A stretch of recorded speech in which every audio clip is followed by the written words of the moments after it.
This Security Plus training series is sponsored by Hackaholics Anonymous, which is the premier YouTube community for security professionals and hackers. And to get access to the training documents for Security Plus, as well as all of the practice questions inside of that slideshow, as well as the mock examination links that are available in the documents, you would join Hackaholics Anonymous as either a cyber agent, cyber guardian, or a cyber master. And if you join as any one of those tiers, you get exclusive downloads, which includes all of these Security Plus training documents and mock exams, so on and so forth. But you would also get Python automations for system administration, cybersecurity, pen testing. You would get access to live streams that go on monthly with me, Discord servers for advanced members, exclusive downloads, exclusive content, and of course a myriad of other things as well. And it would be my pleasure to actually see you inside of Hackaholics Anonymous. And to be able to join, you would need to simply just click the link in the description below. You can also come to our homepage on the channel and just click on this simple little join button that we have over here, or you can go to youtube.com/hankhackshackers/join, and that would give you access to that little pop-up that you just saw, which shows you all of the different tiers of Hackaholics Anonymous. All right, we have now landed at our final destination. So we are in the final major chapter, which is the security program management and oversight section. And the first portion of that is risk management. Now, risk management is a key component, just like everything else that we've talked about, of any security program. And it involves identifying, evaluating, and prioritizing risks to the organization's assets. The primary goal of risk management is to minimize the impact of risks by implementing appropriate mitigation techniques while balancing cost and operational needs. So this is where it gets a little bit technical, and then you would be working in tandem with other people inside of the company to actually find out what the costs are and what is needed for the operation to continue, so on and so forth. And this is a security conversation as well as an operational conversation. And it requires in-depth collaboration with everybody or every key player that is inside of the company. And risk management is one of those things that you need to do in preparation for cyber incidents or any kind of security incident. And it's in cyber incidents as well as physical incidents that would take place. And it's a key component, right? You need to know what all of the risks are, and then how to prepare or mitigate for those risks. Are you going to accept the risk? Are you going to transfer the risk? So on and so forth. So we'll be talking about all of that right now. The first step of risk management is risk assessment. And this is the process of evaluating risks to determine the likelihood that they'll actually happen, and then the impact on the organization's operations if it happens. And it helps to prioritize which risks to address based on their severity, and then there are two approaches to assess the risk. So you want to first figure out what all of the risks are, how likely is it that those things will actually hit us, and what are the impacts that it will have on us. And then based on that data, you can prioritize which ones to address based on the severity of those risks. So let's look at the approaches that we will use to assess risks. Our first approach to risk assessment is going to be the qualitative risk assessment. And the qualitative risk assessment uses descriptive terms, like, for example, it's low risk, medium risk, high risk, to evaluate the risks. It focuses on subjective measurements of risk, and it often relies on the experience and judgment of the expert. So, for example, the security team will just ask about these things, and then the HR team will tell us, okay, this is a medium risk, or the finance team will tell us this is a high risk, right? So you're, for the most part, relying on the experience and judgment of other people when you do a qualitative risk assessment. The benefit is that this is quick and cost effective, and it's easy to understand and implement, and it's suitable for scenarios where numerical data is not available. The drawback is that it's subjective, and those results can lead to inconsistencies. It's also lacking precision for high stakes decisions, which can tend to be the case. So an example would be the IT manager might assess a system vulnerability as a high-risk vulnerability because the potential to disrupt critical operations, even without assigning a specific monetary value, is high. So there is a high potential to disrupt critical operations. So we're going to say that this particular vulnerability is a high-risk vulnerability because if this actually is exploited, critical operations are going to go down. We don't need to have a monetary value. We just know that the business operation is going to take a hit and we won't be able to continue business. So this is a high-risk vulnerability, right? A quantitative risk assessment assigns actual values to risks, dollar values, right? Calculating the potential financial loss. It uses formulas and metrics to determine the monetary impact of a risk. So for example, these are our key metrics that we have, right? So we have the single loss expectancy, meaning if one loss occurs, what is the expected monetary loss for a single incident? And the way that that would be calculated is the value of the asset multiplied by the exposure factor. So if the exposure factor is 2 and the value of the asset is 3,000, then the single loss expectancy is 6,000. And exposure factor means how many times are we being exposed to this specific vulnerability, this specific loss expectancy. How many times are we being exposed to this per year, right? How many times does an employee in our company lose their company assigned computer? And the computer itself is worth $2,000.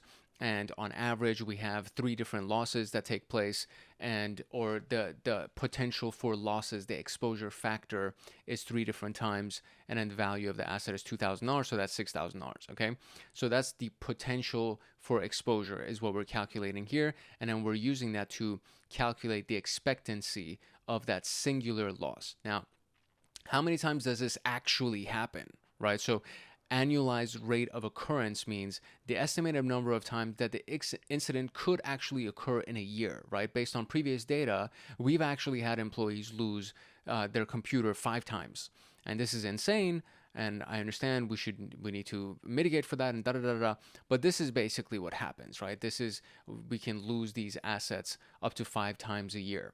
So you multiply that annual rate of expectancy by the singular loss expectancy. So the number of times that it actually happens multiplied by the actual value of that, right? So if the value of the loss would be $6,000, and the number of times that this happens is 5 times a year, that is $30,000. That's the annualized loss expectancy, right?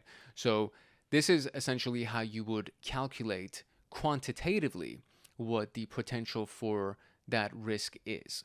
Now, this was like a really tongue-in-cheek example that I gave you. So I'm going to actually find a really good example of this so that we can get some really good description so that you can really understand what I'm talking about. Because I brought that up out of my butt right now. So let me give you a really good example of calculating quantitative risk. Okay, so here is our example, and this is much better than the one that I just gave you. So there's a small e-commerce company that stores customer credit card information in a database. The risk is a data breach that could lead to customer data theft. So first of all, we need to define the asset. And the asset in this case is the customer's credit card information. Now, the value of the asset, considering the potential costs of the data breach, it could be fines from a regulatory body, so PCI DSS or GDPR, right? So let's estimate that it could be $50,000 per 1,000 records that are breached. And the legal fees for that could be $25,000 per incident. And then the loss of customer trust and revenue could be $100,000 in lost revenue. And the cost of customer notification and credit monitoring services could be $10 per customer, okay? So if you have 10,000 customer records that are affected, so you would need to essentially multiply all of these, right? So $50,000 per 1,000, meaning if there's 10,000, this would be 500,000, right? We have that right here. So fines 50,000 times 1,000 or 10,000 essentially. So times 10 basically, it would give us a $500,000 loss right there. That would be one risk factor. Legal fees would be $25,000 because it's per incident. The revenue loss would be $100,000 for that incident. And the notification of customers, it's 10,000 customers and $10 per notification. That's $100,000 right there. So the total value right now is $750,000. Okay, that's for 10,000 customers. Okay, then we have the exposure factor. So the exposure factor is the percentage of the asset's value that could be lost in a single incident. So in a data breach, 80% of the customer records are compromised, meaning the exposure factor is 80. So this is the thing that I didn't really explain to you very well, right? So the asset value is kind of easy to gather. The exposure factor was the piece that was a little bit tough for me to explain. So what happens is that the exposure factor is the percentage of the asset's value that could be lost in a single incident. So if it's a data breach, 80% of customer records are compromised, which would be that it's a 0.80 exposure factor. So the calculating of that single loss expectancy means we take the asset value and the exposure factor. And the asset value we established was 750,000.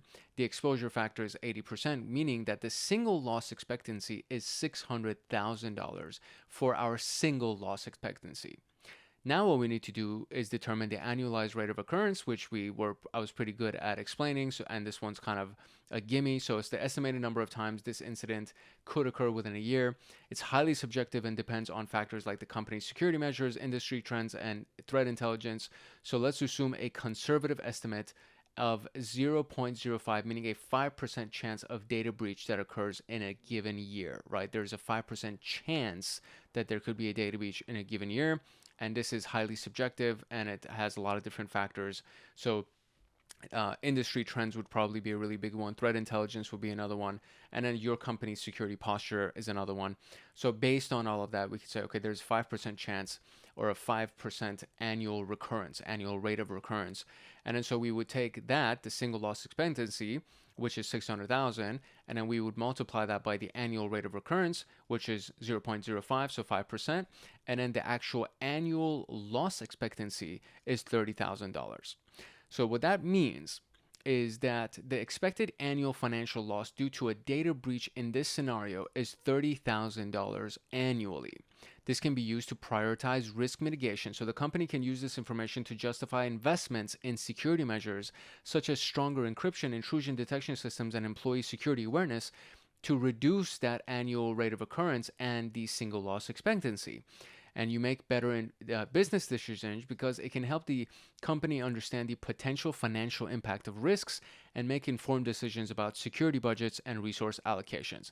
This is obviously simplified. Hopefully it actually makes sense. So the big thing that I really wanted to understand is the exposure factor. So this is the percentage of the asset's value that could be lost in a single incident. And that's how we establish this. So if we have 10,000 customers, for example, 80% of our customer records are definitely compromised, and that would be a exposure factor of 0.80 or 80%. And then we would take that exposure factor and then multiply it by the actual asset value, which is the customer list, so on and so forth. And the way that this was broken down, I actually really love the detailed breakdown of this thing. And then now we can see what our single loss expectancy is, and then so on and so forth.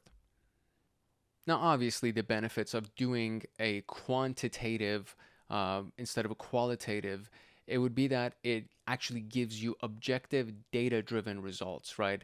There's $25,000 cost per incident because of the regulatory compliance fines and da-da-da-da-da. And it's useful for cost-benefit analysis of risk mitigation techniques, right? So if it costs you $30,000 per year and it'll cost you $5,000 a year to mitigate for that, is it worth it to spend the $5,000? And it's like, yeah, actually it is. The drawbacks is that it requires accurate, reliable data, and it can be time-consuming and resource-intensive to actually figure all those numbers out.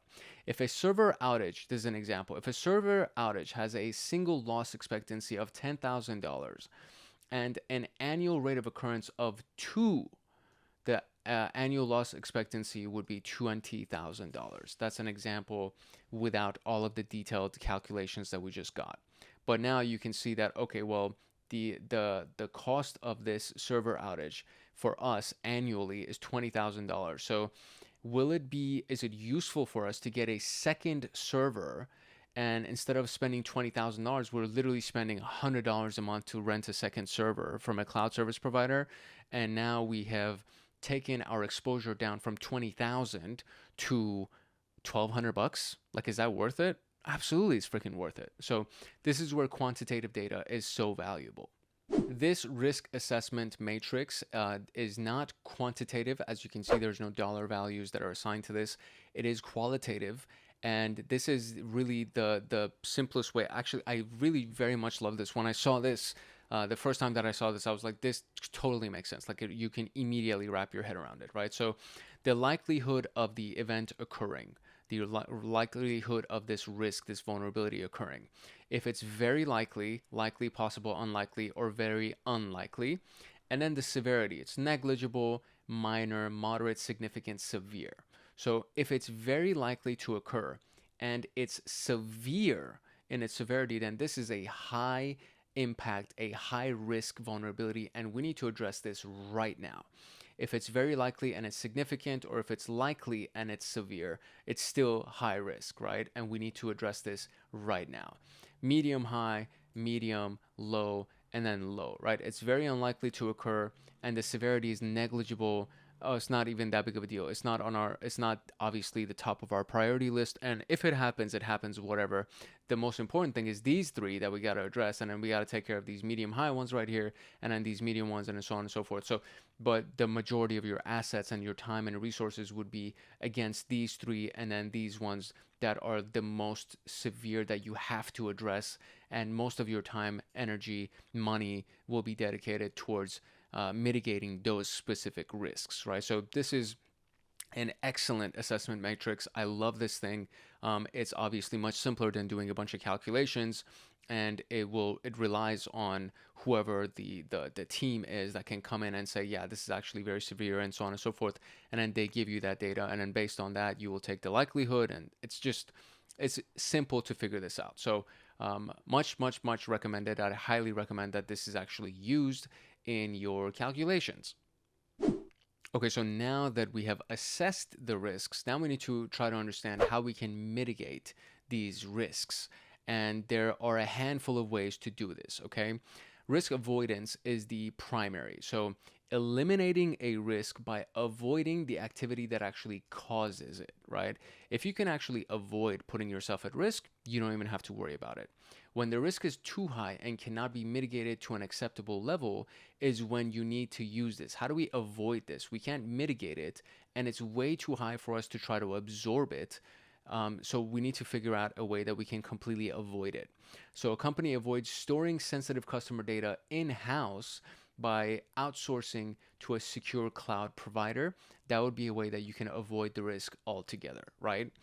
Risk transference is shifting the impact of a risk to a third party. So when a risk can't be avoided, but the financial burden can be transferred. So for example, buying insurance. That's one of the greatest ways to transfer risk. And risk transference, this is a concept that we actually talk about a lot. I used to be in financial services, and I'm fully aware of using insurance to transfer risk. And that's what happens when somebody buys, flood insurance for their house. And it's like, okay, well, in case a flood hits, I don't want to pay out of pocket to fix my freaking house. I want the insurance company to pay for the fix of my house. And that's how you transfer that risk. And it's not complicated. You just buy some insurance, and for the most part, you're taken care of.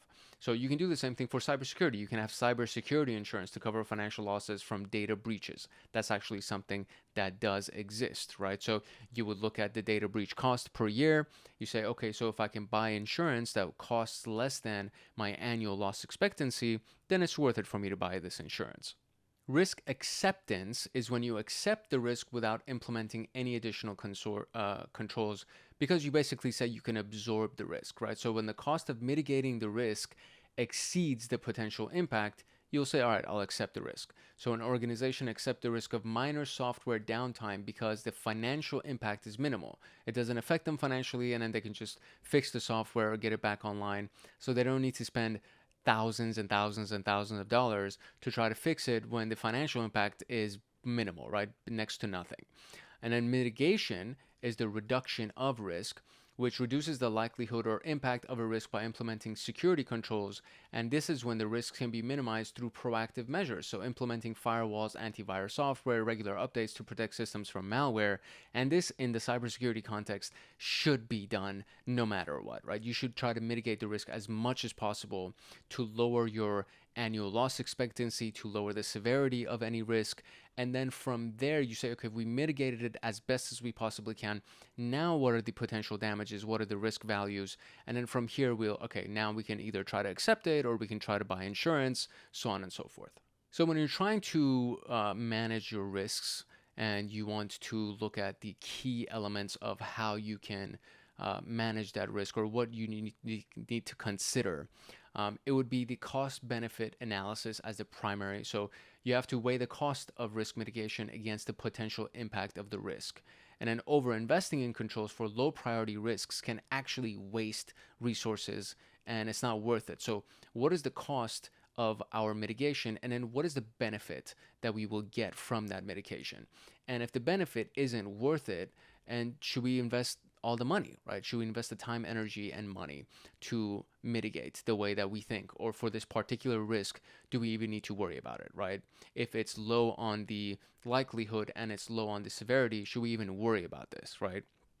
Then there's continuous monitoring. So risk management is a continuous monitoring. Risk management is not a one-time process. Continuous monitoring and periodic reassessments are necessary as threats evolve. It's a never-ending process. And then we have documentation. So detailed documentation of risk assessment and mitigation strategies ensures transparency and accountability. And these are key things to consider when you're managing your risk. And now we get to go back to our Equifax story that happened in 2017 with Equifax, the data breach that they went through, and really the importance of conducting thorough and ongoing risk assessment. So the failure to identify and address their vulnerabilities was one of the big things, right? Investigations revealed that Equifax failed to adequately identify and address the critical vulnerability in the Apache Struts framework that was exploited by the attackers. This suggests significant gaps in their risk assessment and vulnerability management process. So they were out of the loop, right? And then there was a lack of proactive measures. So they appears to have failed to proactively identify and mitigate the risk associated with the use of outdated software and the potential for the exploitation of those known vulnerabilities. And it was months, right? If I remember correctly from the original story, it was like months that went by after the vulnerability became known and they didn't even address it. And obviously it impacted them. So what are the takeaways? You want to do regular and comprehensive risk assessments. Look at the risks in your company to identify and prioritize potential threats and vulnerabilities. And then when you actually find those vulnerabilities, manage them accordingly. So including regular scanning, patching, remediation, all of those things are very crucial for mitigating your risks of being exploited. And then prioritize the most critical vulnerabilities. So if it is high on the severity list and high on the likability, the likelihood, right, the frequency, if it's very likely that it's going to happen, and if it's high severity, you need to address that immediately. And organizations should prioritize the remediation of those vulnerabilities, like the ones with publicly available exploits, to minimize their exposure to attacks and hopefully completely mitigate it so that it's not even possible to attack them. So this is what Equifax teaches us, right? The severe consequences of failing to conduct proper risk assessments, and then highlighting the critical importance of proactive risk management in maintaining a strong security posture. For this section, I have these videos for you. So the risk management, don't get caught with your pants down video, and then hidden dangers exposing threats that can destroy. These are both videos that are on the channel. And then of course, if you have this document, if you got Cyber Agent from the Hackaholics Anonymous, if you have that membership, you'll get access to this, as well as all the other links, as well as all of the practice questions, as well as the practice examinations at the end of this specific training document. So now we can actually go into the practice questions for section 5A. All right, here we go. Which risk assessment method relies on subjective evaluations, often categorizing risks as low, medium, or high? Is it quantitative, qualitative, annualized rate of occurrence, single loss expectancy? So these two are actually part of the calculations that we would get for quantitative risk assessment. So what we're trying to do is the quality of it, right? So is it low, medium, or high quality risk? And in this particular case, it is qualitative, which would be the answer that categorizes them as low, medium, or high. They're subjective, right? They're not objective, meaning we actually find numbers and values associated with them. What is the formula to calculate annualized loss expectancy? So we want the annualized loss expectancy, which is of course, the single loss expectancy times the annual rate of occurrence. All of these things are irrelevant. Annual rate of occurrence divided by single loss expectancy does not make sense at all. The asset value multiplied by the annual rate of occurrence is missing a step here. And then the asset value times the exposure factor is what gives you your single loss expectancy.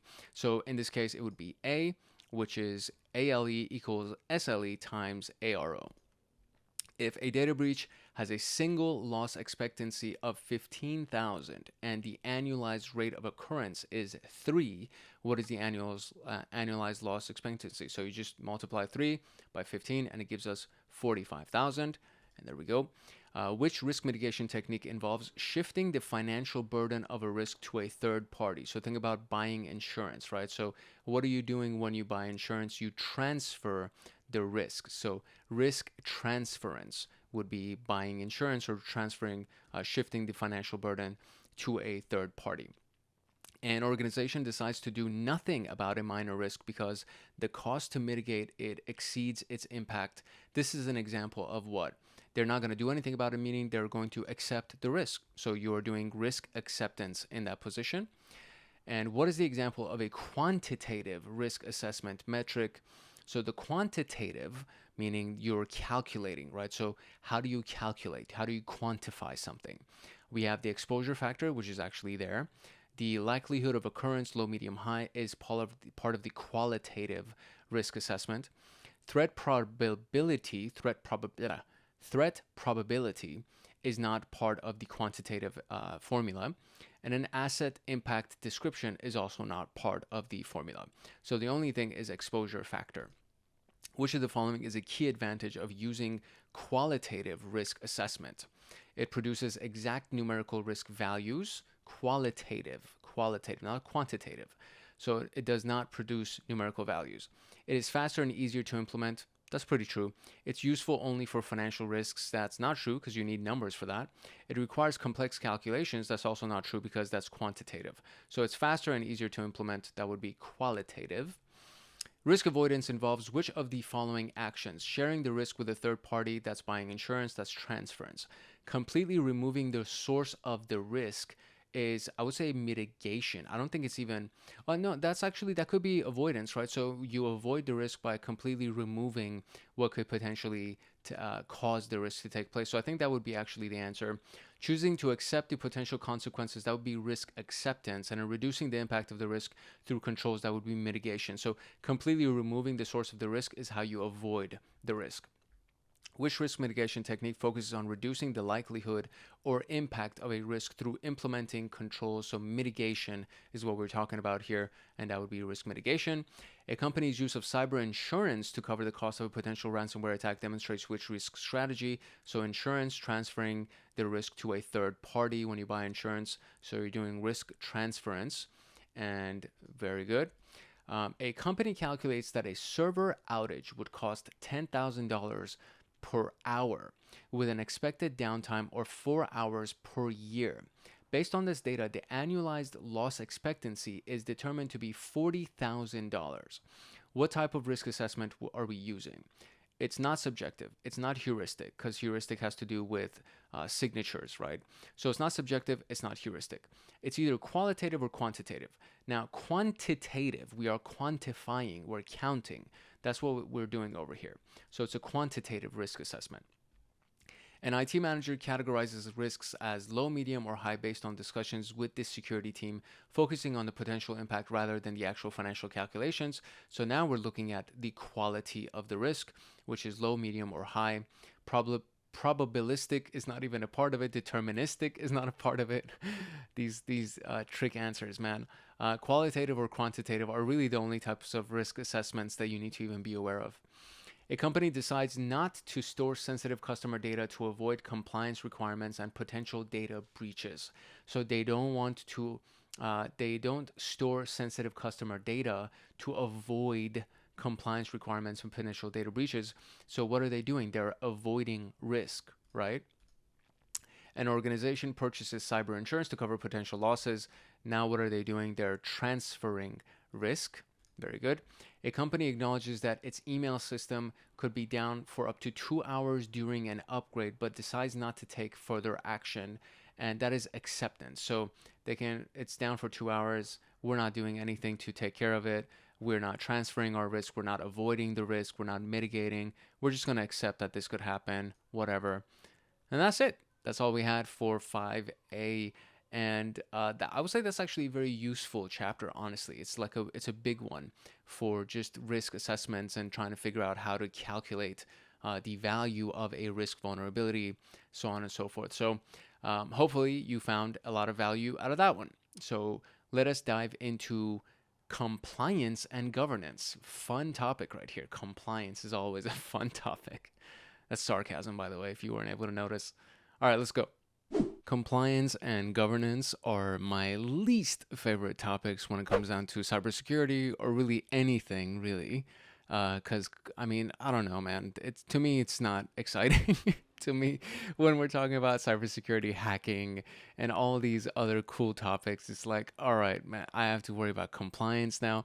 The thing is, though, it's like this is the thing that will end up kind of making or breaking any good company or any security team if you're not aware of compliance and if you don't adhere to the compliance and governance requirements for your given industry and the business models that you're in, right? So this is where it kind of all of the T's are crossed and the I's are dotted, so to speak. They are very essential to an organization's security program. They ensure that an organization adheres to regulatory requirements, maintains industry standards, implements security policies to protect data and systems, and proper governance establishes the framework for managing security risks while compliance ensures the adherence to laws, standards, and internal policies. So you have to be compliant. It's not an option. See, that's the thing, right? Like we just covered risk acceptance or risk avoidance and all those things. This is not one of those things where it's like, oh, we'll be compliant where we want to, and then we're going to just avoid the rest of the stuff. That's not how it works. You're either compliant or you're going to be sued and shut down or fined or put into jail. Like this is not a small topic. It's not the most fun topic, but it's a very, very important topic. So let's actually get into it. In order for you to be compliant, you need to know what regulatory framework you are subject to, right? So HIPAA, for example, is for health information, privacy, accountability, right?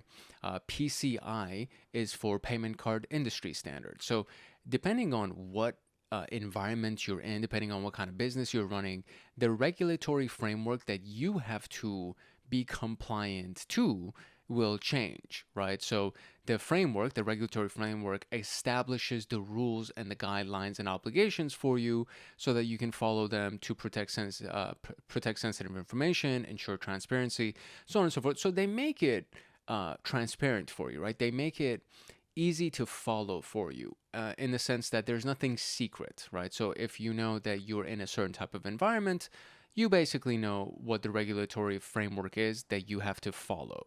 So these are some of the most common regulatory frameworks, and this is not to say that these are the only ones, right? These are the most common ones, and depending on what industry you're in and what type of business you're running, there will be a variety of regulatory frameworks that you will have to abide by.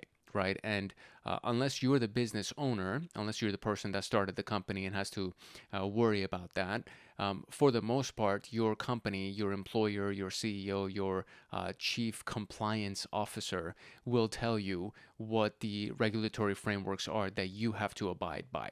So again, these are the most common. This is not an all-inclusive list by any means. The General Data Protection Regulation, also known as GDPR, is basically any organization that handles personal data of European citizens, whether or not you're actually based in Europe. So essentially, any website or any company that has access to the internet, that somehow somebody across the world could land on your website for looking at an article that you posted on your blog or whatever. So if there's a possibility that European citizens can visit your website or visit your service, then you have to abide by this.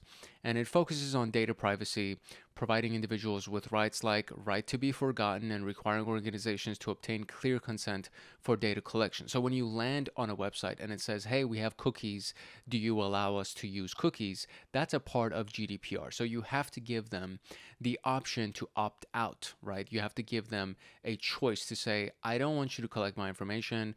Obviously, you can give them consent for data collection if you permit them to consent to your data. But I always say, no, I don't want you to capture my info. I don't want you to use my stuff. So there's one thing inside of those disclosures that pop up on the screen that it's like strictly enforced, like you have to use them because it's for performance. But then there's everything else for marketing and for advertising, all that stuff. I always turn those off, right?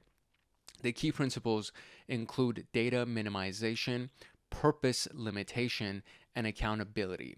And violations can lead to fines of up to 4% of your global annual revenue or 20 million euros, whichever is higher. So imagine you're a company that makes $400,000 or 400,000 euros a year, and that's your global annual revenue. And then you violate this, and then they're going to say, yeah, you owe us 20 million. You know what that is? That's called bankruptcy, okay? So it's very important to adhere to this, and it's not hard to adhere to this. You basically install these very basic plugins that just has that pop-up notification that says, hey, do you allow us to use cookies to collect your data?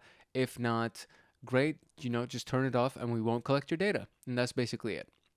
The California Consumer Privacy Act is specific to businesses that collect personal data of California residents, and it grants consumers rights such as access to their personal information, the ability to opt out of data sales, and the right to the deletion of data.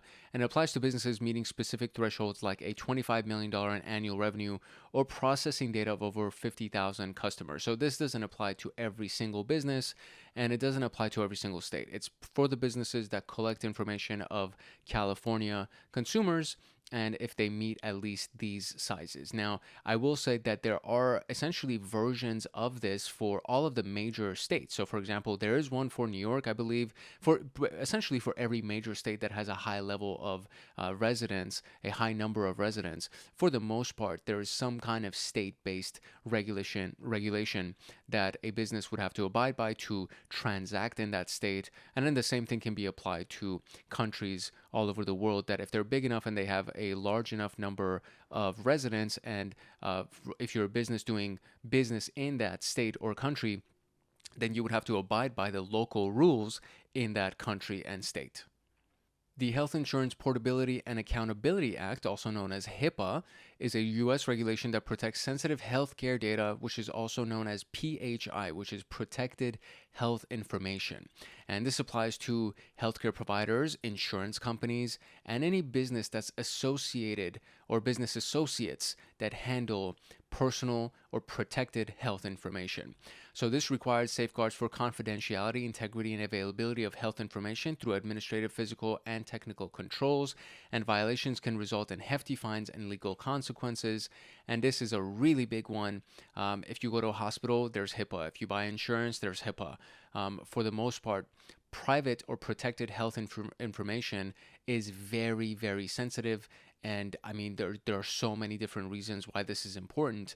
If somebody can hack into your system because you have low security and then they steal health information of a customer, they can modify that health information, they can manipulate that health information, they can exploit that health information. So if I know that the governor of a state, for example, requires life-saving cancer medication, and then I change their health records to say that they don't need cancer medication, or let's say that they're allergic to a specific medication, and then I remove the fact that they're allergic to that medication, and the next time that they get hospitalized, the hospital staff doesn't know, and then they administer a certain type of medication, this person's allergic, and now they die.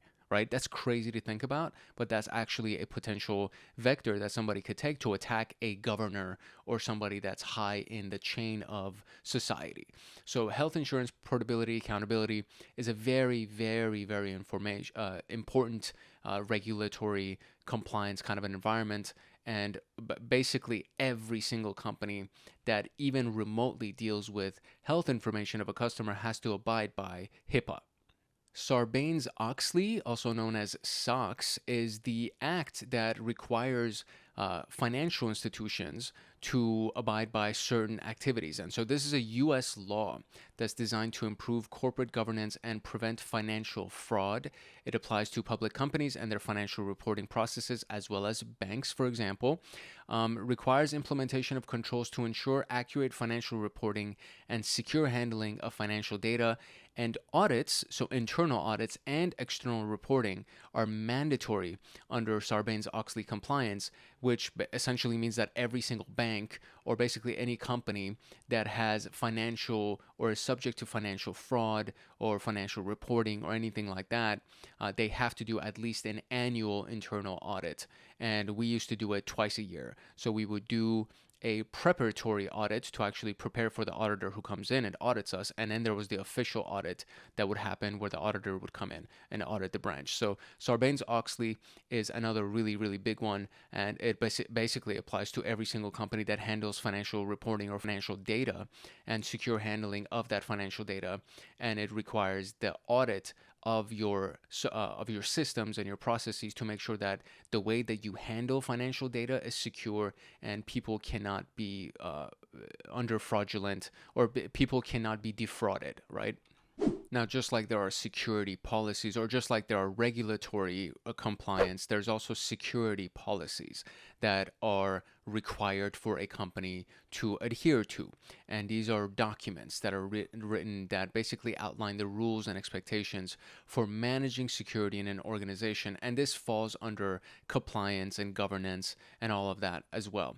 So these guide the employees. So security policies guide employees and contractors and stakeholders in handling data and systems and any other resource that has to do with information technology or information in general.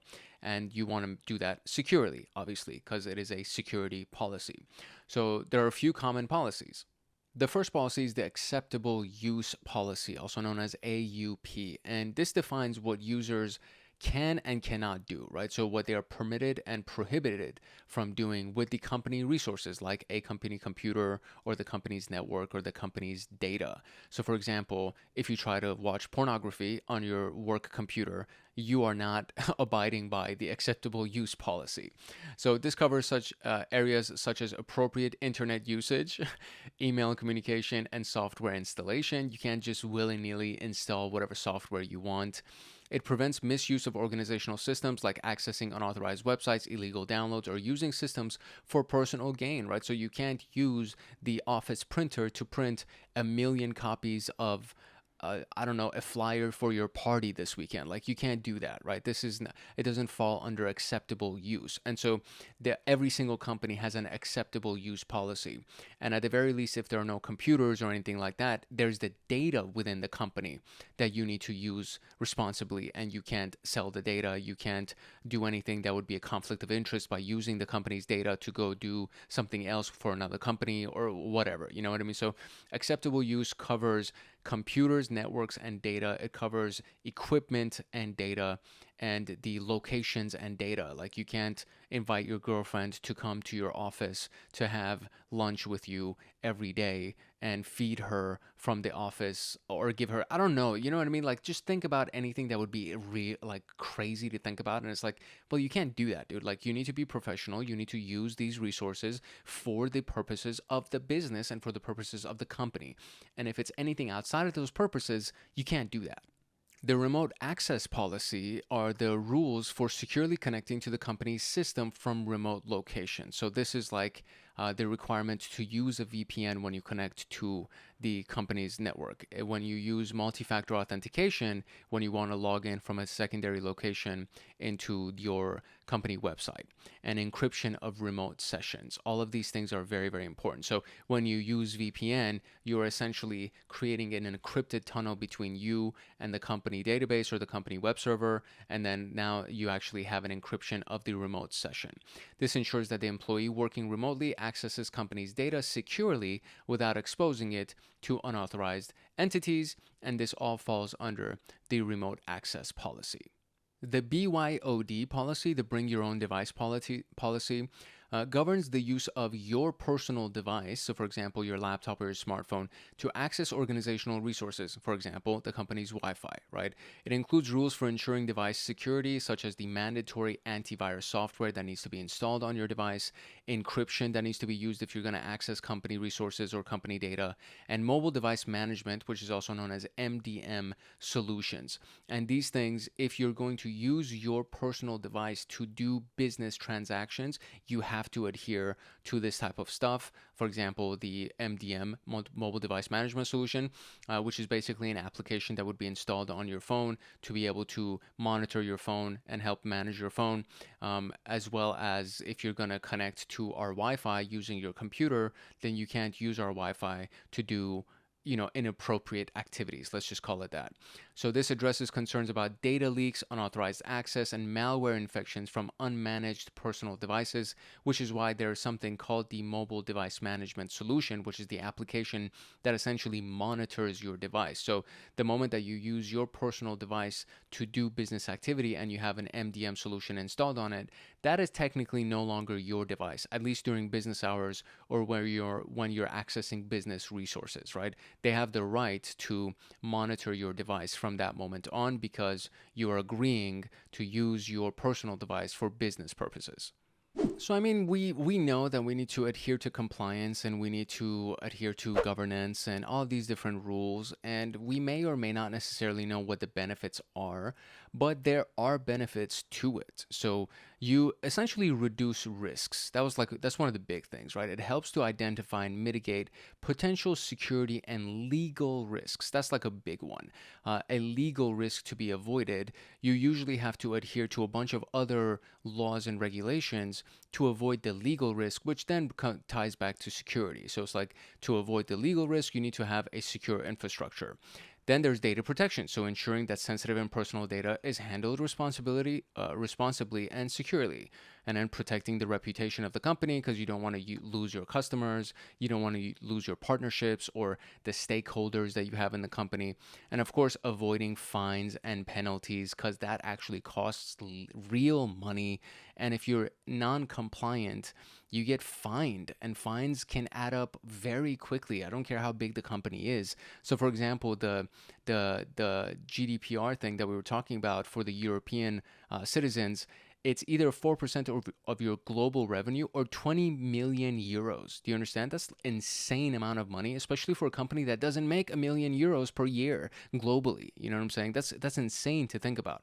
So there are benefits to actually be compliant and to adhere to these governance rules. And these are just a few of them. And I mean, just abide by them, right? That like just be compliant. It's so much easier to be compliant than to try to cut corners and see and think that you can sneak around an organization not auditing you.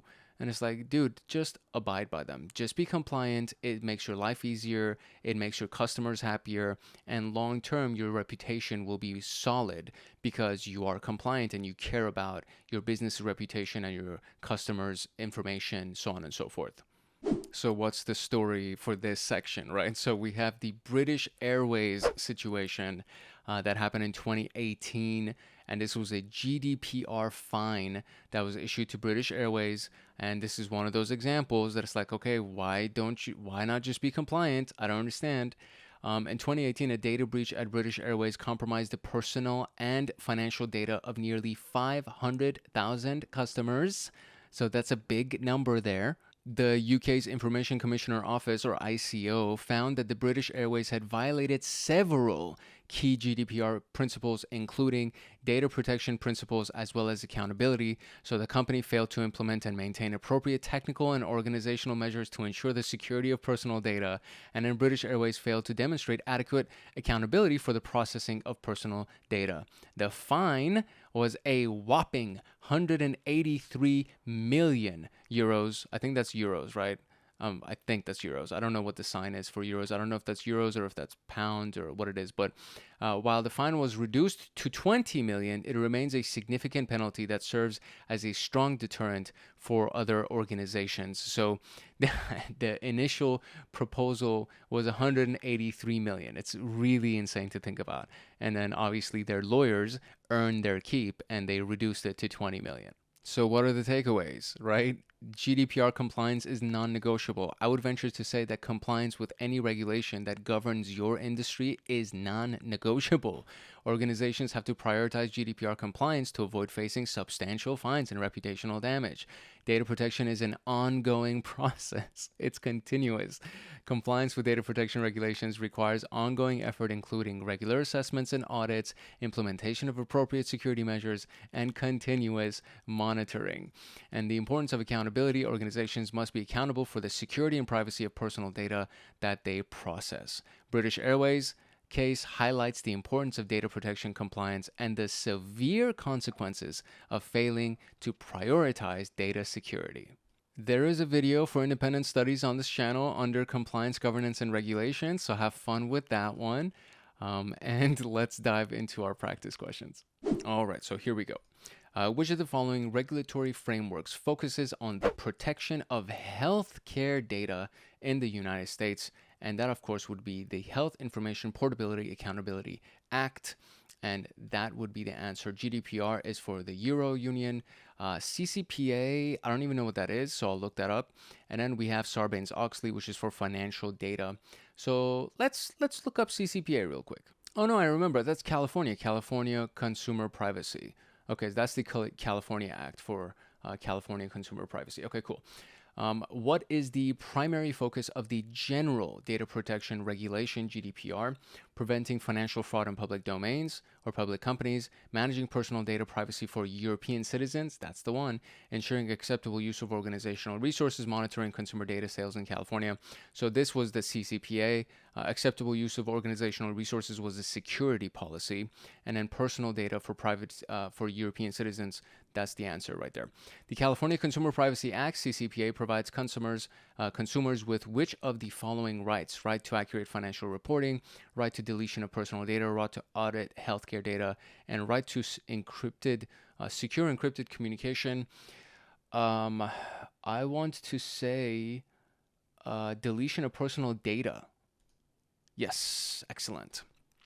All right, an organization that allows employees to use their personal laptops to access company systems should implement which policy? So using your own personal stuff. So bring your own device, right? BYOD, bring your own device policy. And which regulation requires public companies in the United States to maintain accurate financial reporting and internal controls? So in the United States, to accurate financial reporting and internal controls. So that's Sarbanes-Oxley.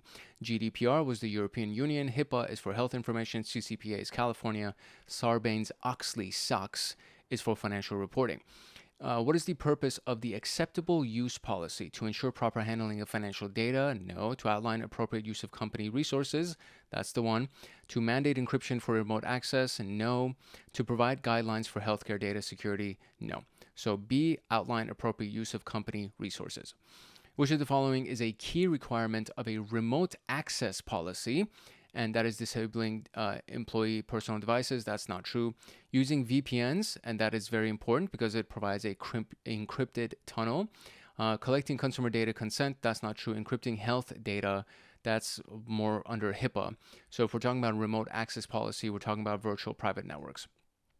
Under the General Data Protection Regulation, organizations must grant individuals the right to be forgotten. I would say yes. Encrypt all financial transactions, not necessarily. Monitor remote access connections, no. Implement data loss prevention for healthcare systems, no. So it would be the first one. Very good. A company that processes personal data of California residents must comply with the California Consumer Privacy Act. Very good. Which security policy ensures employees connect to company systems securely from outside the organization? And that would be our remote access policy. Very good. And so a hospital, automatically HIPAA. I just know it. Hospital implements strict controls to protect patient information, including encryption and audit trails to comply with legal requirements. That is HIPAA. That's basically what I know. The European e-commerce company implements a data protection officer and clear consent mechanisms for customers to comply with privacy regulations. European would be GDPR. An organization prohibits employees from installing unapproved software on their work computers to reduce the risk of malware infections. And that would be the acceptable use policies, right? You're using the organization's computer. So we're talking about acceptable use policy. Employees using personal laptops, so BYOD, to access the organization systems are required to install antivirus software and encrypt devices. So that would be the BYOD policy. And that's it. And now we're going to jump into, I think this is actually our last section, which is the training and awareness section. So I just wanted to give you a quick glance at what some of the other compliance regulations are for cybersecurity. And we've obviously covered a few of them: the HIPAA, Health Insurance Portability, GDPR, California Consumer Privacy, Sarbanes-Oxley. PCI is for Payment Card Industry Standard. We have the Cybersecurity Information Sharing, NIST Cybersecurity Framework. You have the FTC Safeguards Rule, so the Federal Trade Commission, I think that's what it is. Graham-Leach-Bliley, Federal Information Security Management. FISMA is a big one. It's for federal regulatory environments for federal information security, obviously. Electronic Communication Privacy, Executive Order. There are so many. This is just a glance that is available by just Googling cybersecurity regulation framework. So it's a lot, right? There's a lot. And the key here is that you're not supposed to remember everything. I would say find some of the most common. So for example, you will be asked about PCI because there are so many businesses that collect payment card information from people. Even if you're not online doing it, even if it's not through a website, even if you're collecting payment card information through a retail location, you have to adhere to the PCI compliance. If you have anything to do with any kind of website, you need to adhere to GDPR. That's just basic standard. California, if you have clients or consumers, buyers that are in California, and you're over those thresholds that we saw. So if you have over 50,000 customers, or if you do a certain amount of, I think 25 million a year, I think that's what it was. So these are things that you should be aware of, right? And the NIST Cybersecurity Framework is a big one. FISMA for Federal Information Security is a big one. And there's a lot of them, right? So there's PCI, Payment Card Information, PHI, Private Health Information or Personal Health Information, and then PII, which is private information, just regular information. So I would definitely recommend looking into the regulatory compliance and then just look at samples. Like think about a business and Google what kind of regulatory compliance they have to abide by, just to kind of get your feet wet a little bit. But compliance is a big one, right? So compliance is one of those things that most likely you will be questioned about it. And at the very least, when you go into a job somewhere, there will be compliance requirements that they're going to train you upon, and then you just need to be compliant. Otherwise, you will lose your job. That's kind of one of those things. So we care more about the fun stuff, I understand, but these things are super important, and you can lose a lot of money, you can lose your job, you can be put in prison. So it just depends on what the regulatory framework is. So I am intending to scare you because I think it is important, and this was just a way to kind of bring it to your attention. So hopefully you'll do a little bit more research into it. This Security Plus training series is sponsored by Hackaholics Anonymous, which is the premier YouTube community for security professionals and hackers. And to get access to the training documents for Security Plus, as well as all of the practice questions inside of that slideshow, as well as the mock examination links that are available in the documents, you would join Hackaholics Anonymous as either a cyber agent, cyber guardian, or a cyber master. And if you join as any one of those tiers, you get exclusive downloads, which includes all of these Security Plus training documents and mock exams, so on and so forth. But you would also get Python automations for system administration, cybersecurity, pen testing. You would get access to live streams that go on monthly with me, Discord servers for advanced members, exclusive downloads, exclusive content, and of course a myriad of other things as well. And it would be my pleasure to actually see you inside of Hackaholics Anonymous. And to be able to join, you would need to simply just click the link in the description below. You can also come to our homepage on the channel and just click on this simple little join button that we have over here, or you can go to youtube.com/hankhackshackers/join. And that would give you access to that little pop-up that you just saw, which shows you all of the different tiers of Hackaholics Anonymous. All right, time for training and awareness. Last but not least. So training is important. It's essential. Awareness is essential. It's very important.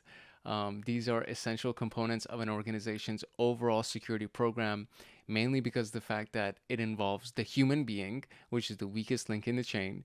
So employees, regardless of their roles, are often the first line of defense against security threats. Properly educating staff on potential risks, appropriate responses, and organizational security policies can significantly reduce the likelihood of successful cyber attacks. Security training programs and awareness campaigns help build a proactive security culture that protects the organization from evolving threats. So, most likely, if you have a business, you have human beings in the business. I don't know of any business yet that is strictly, fully, completely ran by AI. So if you have human beings, if you have human employees, then this is a very important topic to keep in mind, and you should make it a priority because they are the first line of defense, right? And they are the weakest link in the chain. So a lot of times it's not the security system that makes the trouble or is at fault. A lot of times it's the human being that uses the system. For example, the Target case, right? It wasn't Target that had the issue. It was the fact that they had, or I think it was Equifax. But it wasn't the fact that they did, whatever the company was, it's not that they didn't have the vulnerability assessment and then that they weren't notified of the vulnerability. It's the fact that they took their time to respond to it and to patch the vulnerability, and that's why they were hacked. So this is a key element. You are the human being watching this, right? So you're going through your own version of training and awareness. So you have to understand, you're not perfect. I'm not perfect. We all make mistakes. I thought that I would get really good answers for this whole thing, but I made a lot of mistakes when I was answering these questions. So we're not perfect. We're not going to be perfect, but we can be good and we can train and we can be aware. And a lot of times that's all is needed to avoid cyber attacks and to avoid social engineering, so on and so forth. So let's talk about some key elements of training and awareness. The first one is the security awareness campaign.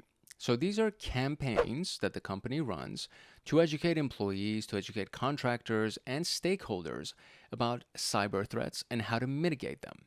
These campaigns typically focus on improving security hygiene, I love that phrase, recognizing risks and fostering a sense of accountability for protecting organizational assets.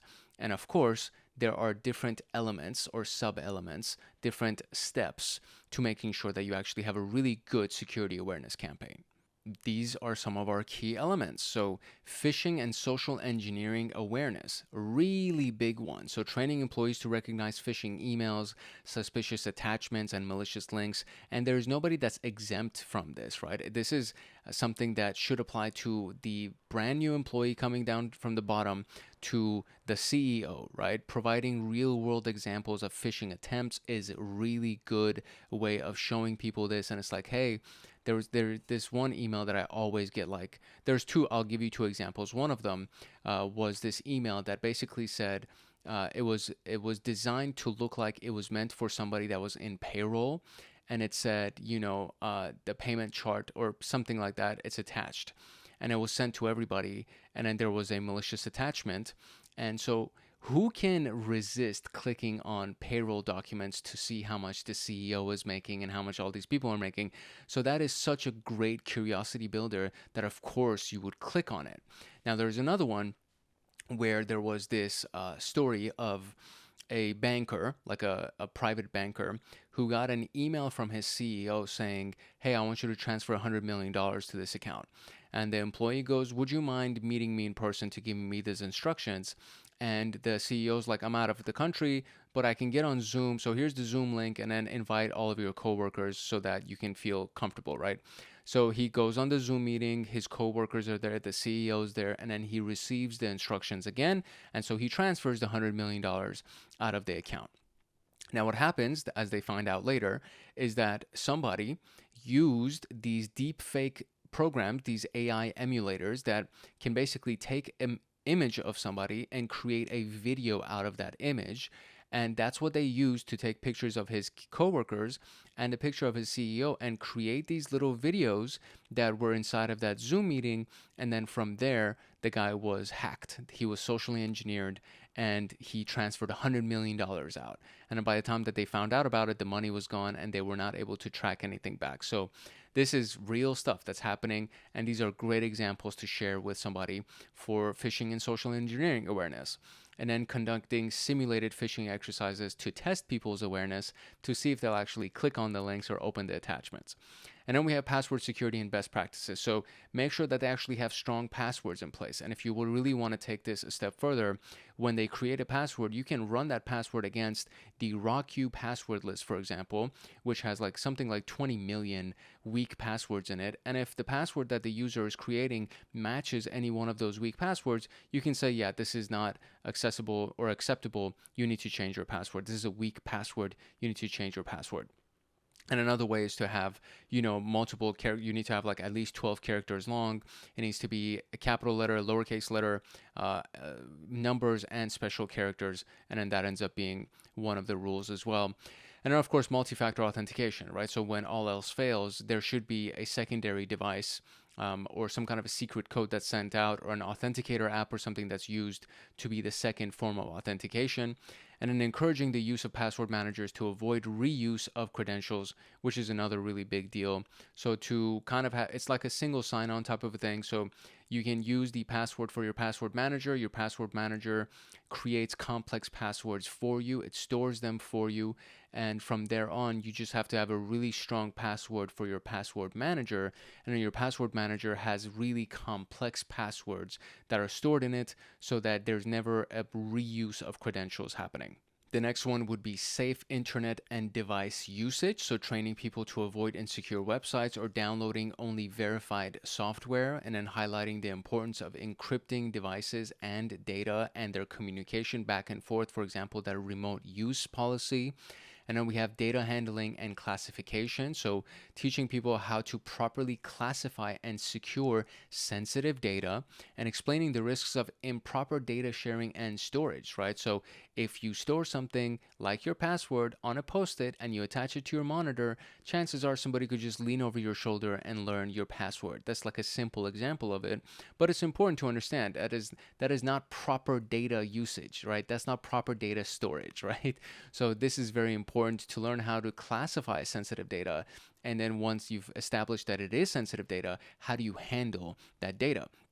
And then, of course, there's physical security an insider threat. So raising awareness about tailgating, shoulder surfing, which is the password example I just gave, and any other physical security risk.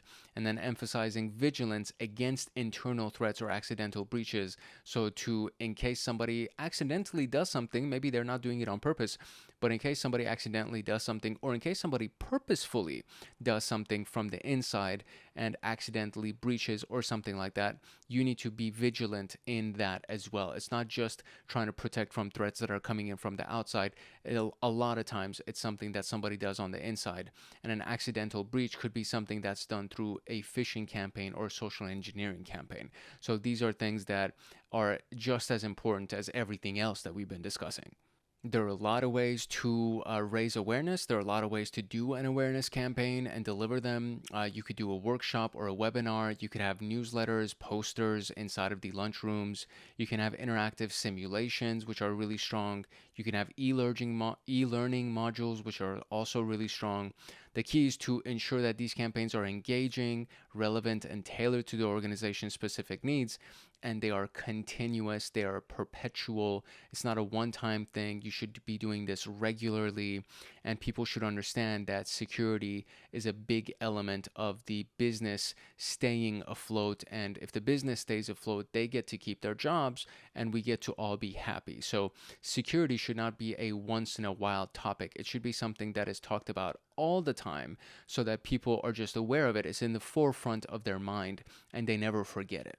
Which then brings us to our periodic assessment and updates. So security training and awareness are not set it and forget it types of processes. You have to assess regularly, continuous awareness, continuous monitoring, right? And there's updating that happens regularly. So periodic assessments and updates ensure that training programs remain current, they remain effective and relevant, and they're aligned with emerging threats that are constantly evolving inside of the marketplace, right? Inside of the business world, there is threats constantly evolving, and it's not a one direction type of a thing. They're coming from every single direction. So when you do an assessment, you are assessing and auditing everything, and then based on those assessments, you will go ahead and update when necessary. So make it a habit to do regular assessments, right? It's probably not going to be your job as an entry-level security person, but if there isn't regular assessments happening by the company, you make it a habit to do your own regular assessments, meaning run regular vulnerability scans, right? Like things like that. Do these things regularly. This is not a set it and forget it once in a while kind of a thing. So conducting periodic assessments to measure the effectiveness of training programs, tools like quizzes, simulated attacks, for example, a simulated phishing campaign, and feedback surveys help evaluate employee knowledge. Metrics like click rates on phishing emails and the time that is taken to report incidents provide insight into areas that need improvement. And then you have updating the actual training content based on these assessments, right? So cyber threats evolve quickly, so training materials must be updated to address new risks, tools, and regulations. And then incorporating those real world incidents, for example, ransomware outbreaks, into the training can make it more relevant. And then incorporating these types of metrics, like, we sent out this phishing campaign, and then 50% of the people in the company clicked on it. This is a big issue. We need to talk about this, and we need to make it aware so that people are really, really understanding what's going on. So you can actually use these quizzes and simulated attacks and all of these metrics that you gather inside of your training updates. And to take it a step further, you can actually tailor the content. You can customize the content for individual roles. So different employees face different risks, and that somebody who's inside of the bank, the actual branch that may be held at gunpoint, is at a different risk than somebody who's in the corporate home office that is sitting cozy inside of their office, and they're behind like 4 or 5 layers of physical security. So IT staff may require advanced training on secure coding or system monitoring. General employees may need focus on phishing awareness and password management. So it depends on what their roles are, what they need to do, and what they need to be aware of, right? And then there's reinforcement through continuous learning. Continuous. Security awareness should be reinforced through ongoing training, periodic reminders, and interactive campaigns. For instance, annual or semi-annual training refreshers help keep employees updated on new policies and threats because they are continuous. They are annual or semi-annual or maybe quarterly, right? Management buy-in. So leadership support is crucial to ensure security awareness remains a priority. So if the security team comes and says, hey, I need you to do this, but the management team is like, yeah, don't worry about it, then the person is going to follow his management. He's not going to come and follow the person in IT because they're going to be like, yeah, he's just paranoid, he's a nerd, whatever their excuse is, right? So management has to support these campaigns that are going into place, these awareness and training campaigns, and enforcing, hey, make sure that you do your compliance training, make sure that you do your continued education, because this is very important. And when I was at AT&T, they actually had this. The manager would be like, hey, you haven't finished your trainings, please go finish your trainings because we get graded on this, right? And in a lot of cases, they would even assign bonuses to the people, to the locations that finish their trainings earlier, right? If the first location that finishes it will end up getting, I don't know, $100 gift card, or they'll get a pizza lunch or something, some kind of incentive would be attached to it. And if it's like a really good one, if all else fails, be like, yeah, if you don't do it by this time, you're fired, right? You're going to be formally written up and then you're going to be fired. So when an executive champions the training initiatives, employees are more likely to engage seriously, which is why management has to buy in to the awareness and security trainings. For this section, our real world story is actually a success story. So Google has implemented a robust phishing awareness training program for its employees, and it has proven highly effective in preventing mass credential theft and other engineering attacks. And I'm not really surprised because Google has their own cybersecurity series of courses that's available on Coursera and things like that. I actually got one of their certifications through Coursera. So Google is a massive company, as you can imagine, and so hope you would assume that they have really strong training, and thankfully they do. So let's look at their example. Google has regular training sessions. So employees actually undergo regular training that covers various aspects of phishing. For example, identifying common phishing tactics like suspicious emails or malicious links and social engineering techniques, and understanding the importance of strong passwords and MFA, learning how to report phishing attempts to the security team. And then they simulate phishing attacks. So they regularly conduct simulated phishing attacks to test employee awareness and identify areas for improvement. These tests involve sending realistic phishing emails to employees and tracking their responses. And then there's feedback and remediation. So employees who fall victim to simulated phishing attacks receive personalized feedback and targeted training to address their specific weaknesses. The impact of this has obviously been very successful. So their proactive approach to phishing awareness has significantly reduced the success rate of phishing attacks within the company. And this has helped to protect employee accounts, to prevent data breaches, and to maintain a strong security posture.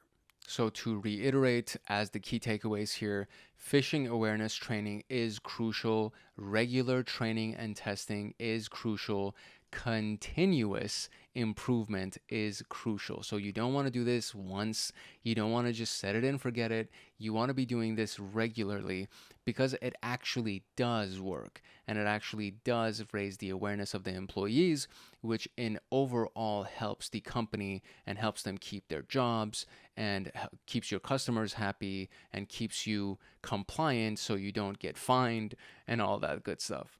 Which brings us to our practice questions. So, which of the following is the primary goal of a security awareness campaign? Is it to implement new firewalls and antivirus software, to ensure employees understand security risks and follow best practices, configuring SIM tools to monitor incidents, backing up data to avoid ransomware attacks? So, I think you already know, right? B would be the answer, ensuring employees understand. What is a common method for assessing the effectiveness of a phishing awareness campaign? conducting periodic penetration tests, performing a simulated phishing exercise, updating firewall rules, disabling email access for our employees. So obviously, your employees need email. Firewall rules have nothing to do with phishing. And penetration tests, although can involve phishing, that's not the idea behind the phishing awareness campaign. It's to do a simulated phishing exercise. Which security topic is most relevant for teaching employees how to handle sensitive data? Is it password management, data classification and handling, physical security and tailgating, and secure software development? So this has nothing to do with it. Physical security is pretty solid, but it has nothing to do with sensitive data. And then password management also has nothing to, it is technically sensitive data, but that's not what we're referring to, right? We're talking about how to handle sensitive data. So number one, you need to be able to classify what actually is sensitive data, and then how do you handle that sensitive data. An organization requires employees to complete an online security training module once a year. What additional step would improve the program's effectiveness? So they do an online security module once a year. Allowing employees to skip the training if they've completed it before, that's not it. Conducting periodic assessments like quizzes or threat simulations, that's pretty good. Disabling user accounts for those who missed the deadline, or offering financial incentives for completing training early. So I would say conducting periodic assessments like quizzes or threat simulations. Although the financial incentives can be also interesting, but we're talking about what additional step would improve the program's effectiveness. It has nothing to do with financial incentives for completing it early, because people will just do it for the money. They may not even pay attention. So when you do an assessment like a quiz or a threat simulation, that is a really good complementary tactic. Which of the following tools is most effective for raising employee awareness of phishing attacks? Firewall configuration, multi-factor authentication, phishing simulations and real-world examples, data backup and recovery solutions, and you already know, it is C, phishing simulations. What is the primary purpose of periodic security training assessments? To identify gaps in employee knowledge and improve training. That's pretty good. To test the organization's disaster recovery. To implement stronger password policies, to install new security tools in the network. That's, I would say, A is the best answer. Which of the following best describes a method for reinforcing ongoing security awareness in an organization? Installing antivirus software on all employee computers, providing periodic workshops, newsletters, and simulated attacks, restricting internet access to reduce risks, requiring employees to reset passwords every month. So best describes a method for reinforcing ongoing security awareness in an organization. So that would be what? Workshops, newsletters, simulated attacks. Very good. What type of security awareness training is most relevant for IT staff working with secure APIs? So phishing awareness training, secure coding input validation, physical security tailgating, acceptable use policy. Acceptable use policy has to do with the assets of the company, how to use computers. Physical security and tailgating has nothing to do with the IT staff that's working with secure APIs. Secure coding and input validation is pretty good. Phishing awareness, it may have to do with IT, but they're not working with email, really. That's not what the example says. So secure coding. What is the best way to keep security awareness training content aligned with current threats? Review and update training materials periodically to include emerging, that's pretty good. Provide the same training modules every year? No. Train only the IT department? No. Use outdated examples of past breaches to save costs on new material? No. So review and update training materials. That's what we want. Which of the following is an example of a security policy that should be included in awareness training? How to manage data backups, acceptable use of company devices and remote access guidelines, network firewall rules and IP configurations, incident response plans for IT administrators. So security policy that should be included in awareness training, I would say it would be the acceptable use of the company devices and remote access guidelines. I think that's a pretty good one to be included. How to manage data backups, I would not really. Network firewall rules and IP configurations, not for awareness training. Incident response plans for IT administrators, I'm going to say acceptable use. Very good. All right, a company conducts phishing simulations to test employees' ability to recognize fraudulent emails and provide additional training for those who fail. What type of security measure are we employing? Intrusion detection system? No. Vulnerability assessment, penetration? No. Security awareness campaign. That's what we're doing. An organization updates its training materials every 6 months to include the latest cybersecurity threats and best practices. What aspect of security training is this to represent? Termination policy of employees? No. Periodic assessments and updates? Yes. Security audits? Not really. I mean, kind of. Patch management? No. The answer is B. And so we do have one more section. My bad. So we actually do have one more section. It is the audits and continuous improvement section. Continuous improvement gets its own chapter, buddy. Let's go. Audits and continuous improvement actually is our last section. So I just verified this is actually our last section. And these are another set of key components in maintaining and enhancing security posture. The phrase continuous improvement has shown up so many times throughout this training that you should obviously know that this is a very important part of the security and cybersecurity and just regulations, all of that stuff, everything required continuous improvement. And the only way that you can get continuous improvement is if you do regular audits. So these are key components in maintaining and enhancing the security posture of the organization. They help ensure that security measures remain effective in the face of evolving threats and vulnerabilities. And we're going to cover two areas: internal versus external audits, as well as the vulnerability management life cycle. So let's get into it. Audits are basically assessments that you run to identify security gaps and ensure compliance with regulations, policies, and best practices.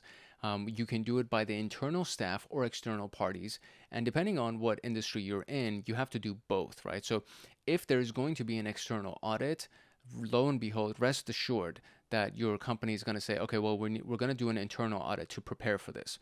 And each of these things provide unique perspectives on the organization's security posture. So the internal audit is performed by the organization's staff. So it's actually performed by the people who work for the company.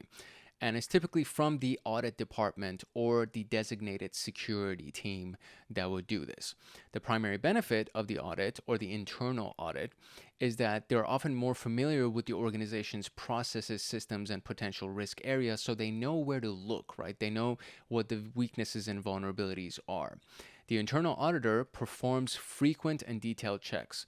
They uncover issues that could otherwise be missed. However, internal audits may lack objectivity, and the auditors may be less inclined to report issues that could reflect poorly on the organization, which to me sounds like favoritism or a bias, right?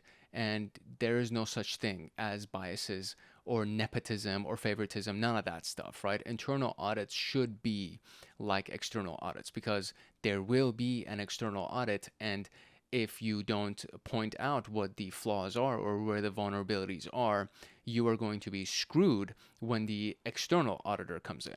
External audits are conducted by the independent third-party professionals or audit firms, and these bring an outside perspective that are often more objective than internal audits, as external auditors have no vested interest in your operations, and a lot of times they actually get a kick out of pointing out all of your flaws and your weak links, right? So external audits are often required for regulatory compliance and can be particularly valuable in ensuring that the organization meets external standards like HIPAA and GDPR and ISO IEC 27001, which is the Information Security Organization's information standards. So external audits are generally less frequent than internal audits and might not catch all the issues due to limited knowledge of the organization's specific environment, which is why it's a good idea to have both internal and external. And in my opinion, if the internal audit doesn't point out certain things that the external audit would, then the CEO and everybody in the C-suite is going to look down at the internal auditor and be like, why did you miss this, right? But if you actually catch everything that the external auditor would, and then you point it out, and then when they do an external audit, the external auditor just reaffirms everything that you found, then the C-suite executive is going to be like, well, we knew about all of this because our auditor is amazing, right? So I would say if you are going to go into auditing and if you're going to be an internal auditor, to really like show no remorse, no mercy, and point out everything that you can find as far as a vulnerability is concerned. Now, there are different audit types. So, for example, a compliance audit is making sure that you adhere to regulations like HIPAA, GDPR, Sarbanes-Oxley. Operational audits examine whether the security policies or procedures are effectively implemented and where you stand in case, stuff hits the fan, so to speak. Financial audits focus on financial transactions to prevent fraud and ensure accurate reporting. And then you have security audits, which is the deep dive into the security infrastructure, focusing on vulnerabilities, controls, risks, disaster recovery, all of that good stuff. Disaster recovery will probably also fall under operational audits as well as security audits and business continuity, all that stuff. So we have these 4 general audit types, but there are more audit types depending on the industry that you're in. And the overall concept here is that you're looking at the I's and the T's, right? You're looking at all of the details as best as you possibly can to try to find vulnerabilities, to try to find weaknesses, because a good audit will point that out for you, and then you will be stronger as a result of it. So it's not to be feared, right? I used to fear audits, and it was mostly because my managers at the time, the way that they brought me into the audit world were like, yeah, we hate the auditor and you need to be like, they just made such a big deal out of it. So it made me scared to be audited. But the more audits I went through, I was like, oh, we just need to make sure that we're all good. Like, the auditor will love you if you're all good. The auditor will use you as an example if you're all good. And they'll be like, yeah, you should be more like XYZ location. So that's where I started to embrace the audit. There's nothing wrong with it. It makes you better. So embrace the audit. That's all I got to say. Now, the vulnerability management lifecycle is the process of identifying, assessing, remediating, and monitoring security vulnerabilities within an organization's IT environment. And this is a part of the continuous improvement part, right? So you're auditing and you're continuously improving. The lifecycle includes several key stages, and continuous improvement in each stage helps the organization stay ahead of emerging threats. The first step is to identify the vulnerabilities. So find out what systems, applications, networks, and devices are vulnerable. This can be done through tools like vulnerability scanners like Nessus or OpenVAS, and penetration tests. And identifying vulnerabilities is a proactive step to ensure that the issues are detected early, which reduce the risk of exploitation. Then you assess the vulnerability. So once you've identified them, you assess them.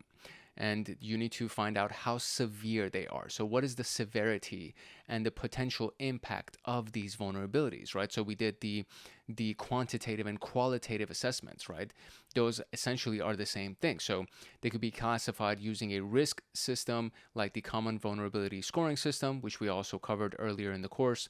This helps to prioritize which vulnerabilities should be addressed first based on the risk that they pose to the organization. So apart from the Common Vulnerability Scoring System, there is also the quantitative assessment as well as the qualitative assessment.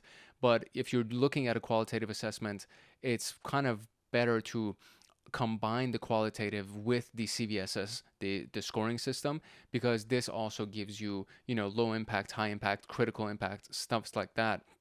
And then quantitative assessment gives you the numerical values, right? The dollars and cents of how much something will cost if you don't take care of that vulnerability. Then comes the remediation of the vulnerability, which basically means fixing or mitigating the vulnerability. You can do it through patching, like updating the software or installing software patches. You can configure changes to make it stronger.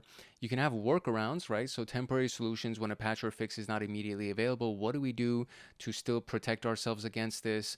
And then retiring a system. If the system is too outdated or vulnerable and you can't patch it to bring it up to par, then maybe it's a good idea to replace or decommission the system, right? Then you test the remediation, make sure that it's actually working, and verify it to make sure that the vulnerability has actually been addressed. And then testing involves rescanning the system or the application itself to ensure that the patch or mitigation has worked, and then you can't detect that same vulnerability anymore. and then you monitor and continuously improve it, right? So vulnerability management is not a one-time process. You keep monitoring, you keep continuously improving and looking for new vulnerabilities, because with new pen tests and with the evolution of the digital world and all this technology, more vulnerabilities will emerge. And even if they don't emerge, hackers will find them. So this is one of those things that you should have internal pen tests, right? You should hire a third-party company to attack your company. You should do these things because hackers will always find new ways to attack you. So vulnerability management processes should be continuously improved upon based on the lessons learned from past incidents, audits, and evolving threats. Which brings us to the last step, which is the documentation and reporting step. So every stage of the management process, of the vulnerability management process, should be documented. You shouldn't have to go back and document from the beginning. As you're doing things, you need to document them. And this is for accountability as well as the continuous improvement part that we're talking about, because the details help. So you generate a report after each vulnerability is identified. You generate a report after it's been assessed, after it's been remediated, and then retested. And all of this not only provides the audit trail, but also helps to refine the organization's security practices over time. And it just makes you do your job better, right? So if you've kept track of everything that you've done, you know what you've done and then what you should be doing later, or what you can try again, or what didn't work, what worked, so on and so forth. So documentation and reporting is basically just keeping track of everything that you've been doing every step along the way. And as we have talked about throughout this entire training series, there are so many benefits to continuous improvement in security. The enhanced risk management, so doing regular audits and management, will help organizations stay aware, of new and emerging risks. Compliance and standards adherence, so you don't get sued and you don't get fined. Proactive defense, so instead of reacting to security incidents, you're constantly improving, which means you're constantly scanning and pen testing, so you can anticipate and address those vulnerabilities before somebody exploits them and attacks you. And then, of course, optimizing of your resources. When you actually identify the areas of improvement and you fine-tune existing processes, you optimize the resources and allocate them more effectively because you're ahead of the game. You're proactive. You don't have to worry about somebody attacking you because you're constantly patching and you're constantly fine-tuning. You're getting better at fine-tuning, and it becomes more streamlined and more optimized, and it becomes easier to do audits in the future, and you're just on top of it, which makes you stronger. And then your resources are used more wisely, they're allocated more wisely, and it just becomes a really, really good environment to work in. And as our final story, we have what happened to Facebook in 2018, but now we're looking at it from the perspective of the internal audits and critical shortcomings. So this was the vulnerability and the view as feature that would allow somebody to steal access tokens. And that led to a bunch of internal audits and revealed critical shortcomings in Facebook's security practices. What the audits revealed was that the tokens were being mismanaged. So post-breach, the audits uncovered serious issues with how Facebook managed access tokens, which are the digital keys that allow users to access their accounts without re-entering their passwords. So the tokens were not being revoked, right? Or at least they weren't being done so sufficiently.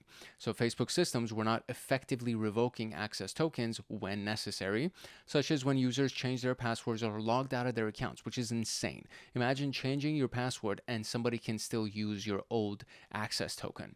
This meant that compromised tokens could remain active, allowing attackers to continue access to user accounts, which is just insane. Lack of adequate token monitoring. So audits revealed that a lack of robust monitoring and alerting systems to detect and respond to suspicious token activity, such as unusual login attempts or multiple logins from different locations. So those things did not exist, which ultimately led to significant changes in Facebook's security practices, which meant improvements to token management, enhanced monitoring and alerting systems, and increased investment in security research and development, because Facebook is a multiple $100 billion company. So this is not a small company, and they have over 1 billion users, which is massive when you think about it. You can't even wrap your freaking head around that, right? So it's like a billion users exist on this thing, including celebrities and politicians and all these key people. So if somebody can easily just steal a token and get access to your account, which means they could do it against somebody who has 100 million subscribers or 100 million followers on Facebook, and that's just bad business, and it leaves you exposed to so much regulatory compliance and fines and lawsuits and going to court. And I mean, Mark Zuckerberg was in and out of court for a long time until he just took charge and really changed the reputation of Facebook by investing so much more resources into it. And then of course they rebranded Facebook and all of that other stuff. So it's very, very important to do these audits regularly and to actually make sure that you improve upon all of the vulnerabilities that are found through those audits. So the key takeaways here are the importance of regular audits. You got to do them. They're important. They identify and address vulnerabilities. Continuous improvement. So security is an ongoing process. Organizations must continuously review and improve their security practice based on findings, threat intelligence, and incident response. And then the value of post-incident analysis. So when something happens, you can learn a lot from what happened. You learn more from your mistakes than you do from your successes, right? And so this is one of those key times where this is actually a real life story that we can learn from. So the Facebook breach, while a significant setback, served as a catalyst for significant improvements in the company's security practices, demonstrating the value of continuous improvement and the importance of learning from past incidents. So they learned from it, they got better, and they are now much larger than they were before, and people trust them more because they actually learned from their mistakes. Which now brings us to the audits and continuous improvement practice questions. So, what is the primary advantage of conducting internal audits? They're conducted by an independent third party. That's wrong. It's not internal. So they can be performed more frequently and are tailored to the organization's environment. That's pretty good. They provide a comprehensive financial review. Maybe. They focus solely on regulatory compliance. Not really. So they're performed more frequently and tailored to the organization's environment because they're internal. So you can have somebody on the inside actually run them, and they're tailored to the organization's environment because they know what the company is like. So there we go. Which of the following is not typically a type of audit? So compliance audit, operational audit, performance audit, financial audit, all of these things. I want to say it's the performance audit. So financial audit is one, compliance is one, operational is one, performance is not one. What is the first step in the vulnerability management lifecycle? It's not remediation. That's later on. You want to identify the vulnerability. Testing and verification and continuous monitoring are later on as well. So you want to identify the vulnerability. Which of the following is an example of vulnerability remediation technique? So ignoring the vulnerability until it's exploited. Obviously not. Installing a software patch to fix the vulnerability. That's pretty good. Performing a risk assessment on the vulnerability. Publishing the vulnerability to the public. That's obviously not good. Until you've actually patched it, you don't want to do that. And you don't want to do the risk assessment. You don't do it in the remediation phase. So installing a software patch to fix it is the remediation phase. How does continuous monitoring contribute to vulnerability management? It eliminates the need for vulnerability scans. That's not true. It ensures vulnerabilities are patched before they're exploited. That's pretty good. It provides real-time patches for all systems. Not necessarily. It prevents the need for periodic audits. That's also not true. So this is definitely not true. Definitely doesn't eliminate the need for a scan. So it ensures vulnerabilities are patched before they're exploited. What is the purpose of testing and verification in the vulnerability management lifecycle? To identify new vulnerabilities, ensure the remediation was effective and no new vulnerabilities were introduced. That's my answer right there. To document the vulnerabilities, to assess the impact of vulnerabilities on the organization. I'm going to say it's B, to ensure remediation was effective and nothing new was found. Which of the following is a key component of documentation and reporting in the vulnerability management lifecycle? Ignoring discovered vulnerabilities. That's not true at all in any phase. Generating reports for audit and improvement, that's pretty good. Remediating vulnerabilities without any records, that's not true. We don't want it. What do you mean without records? We're documenting and reporting. What the hell? Sharing vulnerabilities with external parties only, that is not true at all. So it's generating reports for audit and improvement, obviously. Which of the following best describes a compliance audit? So an audit focusing on identifying financial fraud within the organization. Maybe if you're doing like a Sarbanes-Oxley kind of a thing, but we're not talking about financial audit, we're doing a compliance audit. So to assess the implementation of security policies and procedures, to audit, to determine whether the organization adheres to legal and regulatory standards. That's my answer. Focusing solely on IT infrastructure, that's not the answer at all. I would say it's C. Very good. What is the role of vulnerability scanning tools in the vulnerability management lifecycle? To manually remediate vulnerabilities? No. To identify vulnerabilities? Yes. To patch vulnerabilities automatically? No. To provide legal and regulatory advice? That's not it either. So it's definitely not this one. It's definitely not manually remediating. That's not what a vulnerability scanner does. It identifies the vulnerability in the system, and then you patch it later on. You don't necessarily patch them automatically. I don't know of any vulnerability scanner that actually patches things automatically. So I would say to identify. Very good. Which of the following is a key benefit of implementing continuous improvement in vulnerability management? Implementing continuous improvement in vulnerability management. It allows organizations to ignore no, that's not it. Just ignore, no, all of that is wrong. It helps organizations stay ahead of emerging threats and refine security practices. That's really good. It eliminates the need for audits. That's also not true. Focuses solely on improving software. That's also not true. So B would be my answer. All right, scenario. An independent audit firm reviews an organization's compliance with Sarbanes-Oxley regulations and provides a certification report. So this is a third-party firm that is doing this. So what type of audit is this? So it's an independent firm, which is an external audit. A company conducts weekly scans to identify vulnerabilities, applies patches to fix them, and verifies the patches by rescanning. That's a good company right there. What process is being followed? It is incident response, no. Vulnerability management lifecycle, that's it. Disaster recovery, no. Compliance assessment, no. We're looking at a vulnerability management lifecycle, a really good one. Vulnerability scanner identifies an outdated software version on a critical server. The IT team applies a patch and verifies that the system is now up to date. What phase of the vulnerability management lifecycle is this? So they scanned it and identified it, but then the IT team applied the patch and then verified that it's now up to date. So that is either remediation. It's remediation. That's it. So it's not discovery, it's not reporting or monitoring. It is remediation. And that's it. That's actually the last question that I have in my practice question slideshow, which means I am now ready to tell you a little bit more about our practice exams that we have as a part of this course. So if you've actually stuck it out with me this long and you made it to the end of this training series, then, or you probably skipped to this section by using the timestamp. So it's one of those two things that you did. This document that I'm using, this is the document that I used for the entire training, as well as this document right here, which is our practice questions, right? These practice questions that we have here, there's over 612 slides, which means there's approximately, I want to say 300 questions, maybe a little bit less than 300 questions that are inside of the practice questions.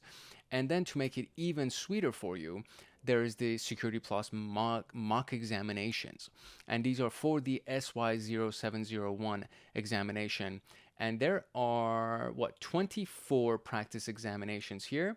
And then there's the exam acronyms quizzes, which are also really useful as well. And there's 10 parts to the exam acronyms quizzes.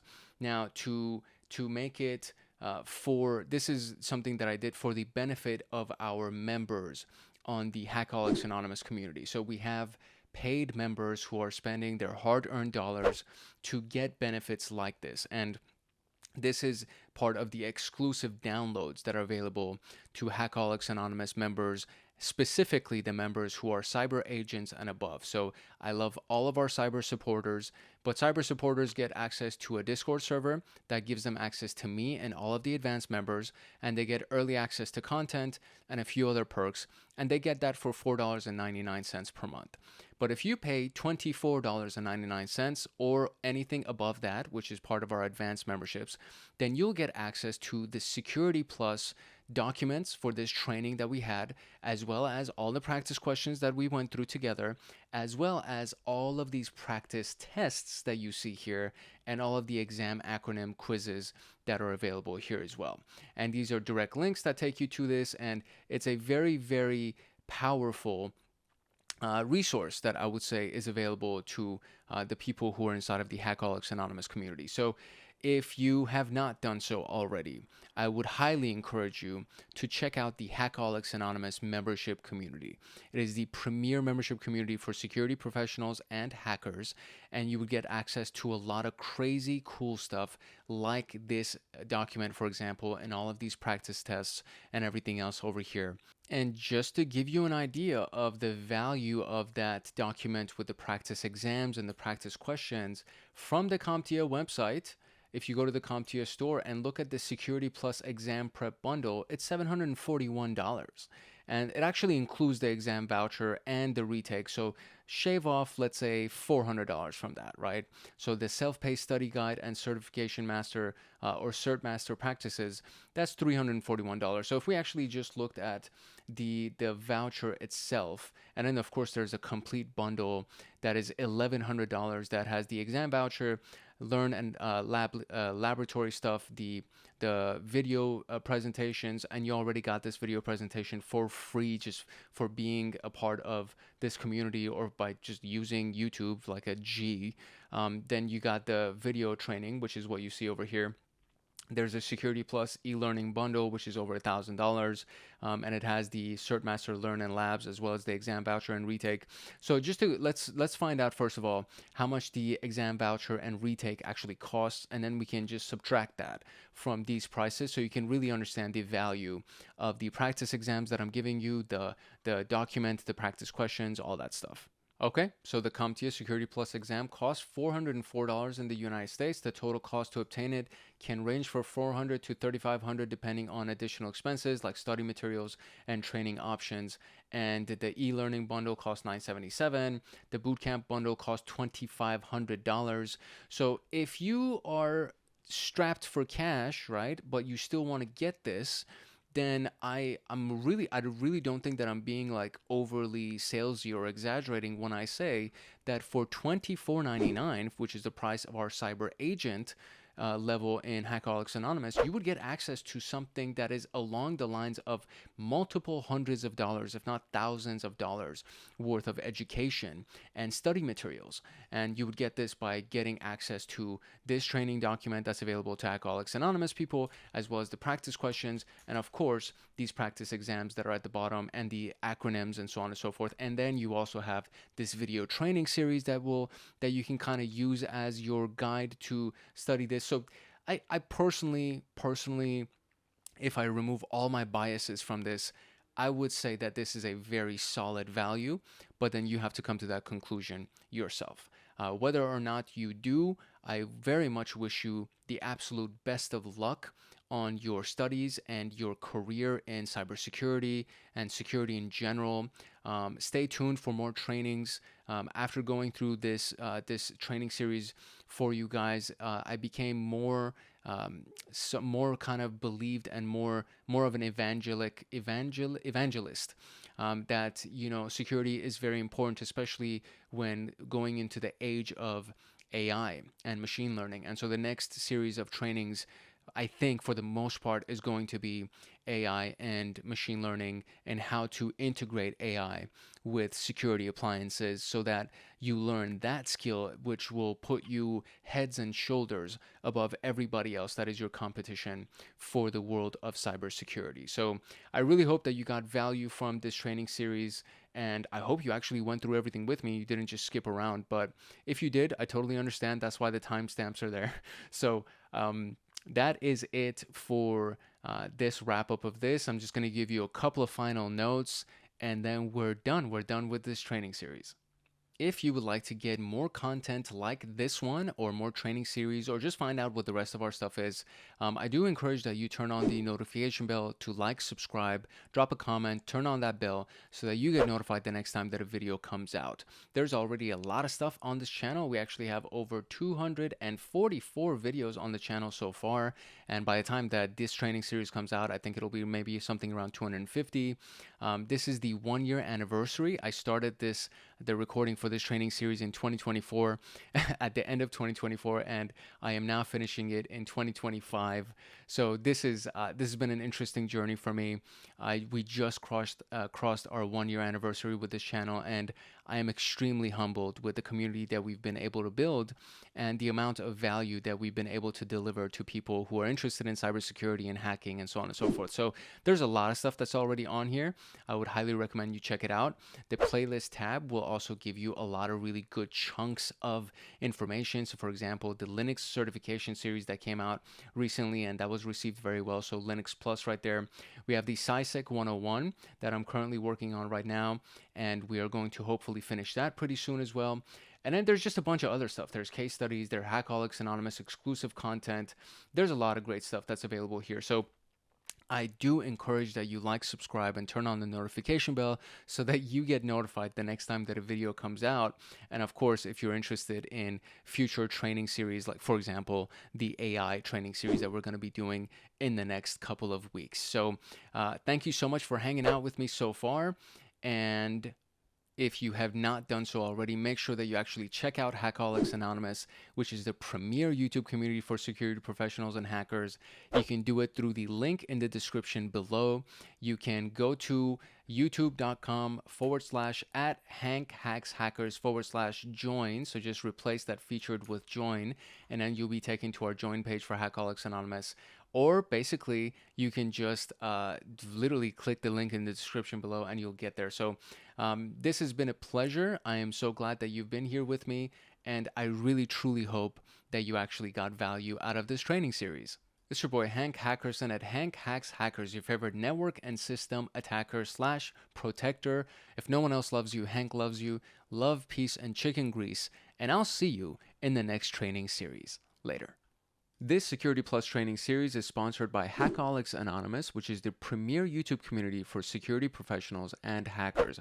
And to get access to the training documents for Security Plus, as well as all of the practice questions inside of that slideshow, as well as the mock examination links that are available in the documents, you would join Hackaholics Anonymous as either a cyber agent, cyber guardian, or a cyber master. And if you join as any one of those tiers, you get exclusive downloads, which includes all of these Security Plus training documents and mock exams, so on and so forth. But you would also get Python automations for system administration, cybersecurity, pen testing. You would get access to live streams that go on monthly with me, Discord servers for advanced members, exclusive downloads, exclusive content, and of course a myriad of other things as well. And it would be my pleasure to actually see you inside of Hackaholics Anonymous. And to be able to join, you would need to simply just click the link in the description below. You can also come to our homepage on the channel and just click on this simple little join button that we have over here, or you can go to youtube.com/HankHacksHackers/join. And that would give you access to that little pop-up that you just saw, which shows you all of the different tiers of Hackaholics Anonymous.